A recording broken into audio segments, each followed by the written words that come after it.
Hey everyone, today we have the Series 3 Elder Predator from NECA Toys. So as many of you know, if you have been following my videos, I am still fairly new to NECA, so trying to catch up on all the older series and, get my hands on all the Predators. They make fantastic Predators and this is one of my favorites so far. It probably stands up next to the Nightstorm Predator, which I picked up a few weeks ago. And this week I finally got the Elder. So first off, we'll go ahead and start with the articulation. Both shoulders move. Now this Predator did have some issues with the forearm on the left arm.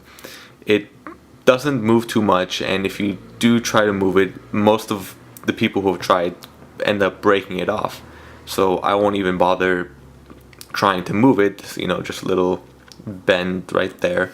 But I don't want to have to deal with breaking it off, contacting NECA, having them send me a new figure. And as you know, they will, because their customer service is that great. I'd rather just keep this one in this pose. But you can still move the shoulder, that's all good. You can move the wrist, on the ball joint, all the way around. This arm too, shoulder's good. The forearm, a little stiff, but still movable. I'm not sure what happened with the left arm, why the forearm is such an issue, but the right arm is fine. And the right hand moves also. This is the open hand version with the open hand, not the version, because they all come with the open hand, but the left hand is closed for you to put the sword in. And then the wrist blade here, it comes out just a little bit in and out. You can see that. Here at the hips, they are articulated, but again, they are very stiff and I'd rather not have to deal with breaking them. Just below at the thighs, they move all the way around, and these are just connected at the bottom so they can, still move. The knees bend and the feet, they swivel and go up and down. And the bottom has the holes for pegs when NECA releases the figure stand soon this year. And now the head also, full articulation. It is a little bit harder when you have the shoulder cannon or plasma cannon on, as it restricts a little bit of movement, but the plasma cannon is a fantastic accessory. And the cannon itself go back and forth, full turn, and you can pretty much have it set whichever way, if you want to have it down like this or like that. It's a fantastic accessory to have.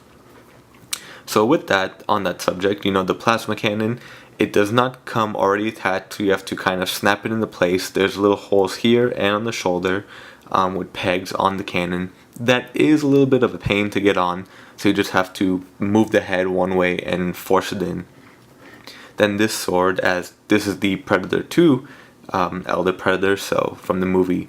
So it does come with this sword and the flintlock pistol, the human pistol. Let me get that into focus, if I can get that. There we go. So it is a nice accessory, however, the pistol does not fit in the hand. The handle is too big, so you can just kind of stick it in here into his belt, kind of like a pirate, Still a great accessory to have, makes him look pretty badass. And around his neck, he has this one necklace with all the different skulls of different animals, and then a smaller one with a single skull. On his belt also, he has a holster for the sword, and the sword does slide all the way in, so if you don't want it in his hand, you can put it there. And all the belts are movable, so it's not just one molded piece, which I love. Makes it more realistic. Even the fishnets around his body had their own texture, which is really great. It's not just, painted on and a flat surface. It really gives the 3D feel. Here's the other skull, if I didn't touch on that. Then the wrist blade part there. And again, as all the Predators, they have the fantastic dreadlocks with the beads and tie-ins. And the back, a little bit of loose from the pads, and he has a little satchel right there. And on this arm, he has the time bomb, as we have seen in a few Predator movies. And you know, here and there he has the pipes and hoses that go on the arms, back here, all over. And again, going back to the plasma cannon, I love this piece. I mean, it just makes it look so much more warrior-like and badass. We'll do a little bit of a close-up on the face now. Just get that into focus. Let's see how we can do that. There we go. So it is an open, well, I guess this is an open face, no mask, but a closed mouth predator. And here we have the, try to get that into focus, there we go. The little like lip rings on here that do move, you know, they're not just part of the mold. And just the fantastic detail in the head. It's all hand painted. And everything you see, the eyes down to the mouth, the head sculpt. There's the cannon, a little bit of up close with the skulls and the necklace, the pistol. Go back to the sword, time bomb, the cannon again.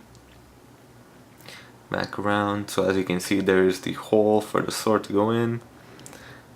The other hand. This is one of probably my favorite piece so far, other than Nightstorm, as I had said earlier. So, there we have it guys, short and sweet review. Hope you guys enjoyed and stick around for the next.